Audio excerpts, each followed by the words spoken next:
We've learned, over the past 30, 40 years that planet Earth is a complex, self-regulating system where you have, the atmosphere, the ice sheets, the oceans, and the living biosphere all interacting together.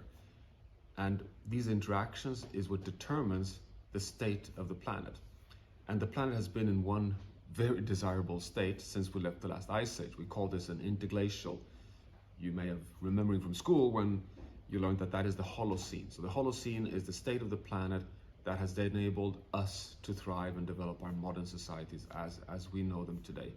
The reason why, and this is the key scientific insight, the reason why the planet stays in this desired state is that the large biophysical systems on Earth, we know roughly 15 of these big tipping element systems, like the ice sheets, like the large rainforests, like the big overturning of heat that regulate the El Nino system and the big weather systems in the world. These big tipping element systems, they not only regulate the state of the planet, they have multiple states. They can be in a good state supporting us, but if they're pushed too far, they cross a tipping point and they fall over and start behaving against us instead of helping the planet to stay in a desired state. And that is what we call a tipping point.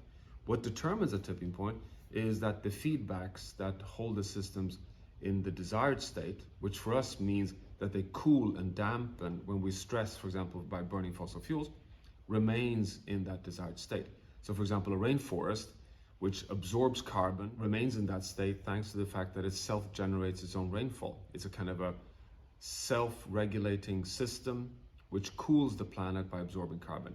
If you cut down too many trees, you warm it too much, it starts burning up, it starts drying out, it crosses a tipping point, and it stops this feedback of generating rainfall. It becomes a self-drying system.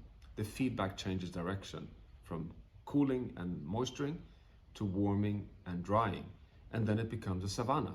So that's the tipping point, when the system is pushed over from one feedback to another feedback, and it shifts completely its state.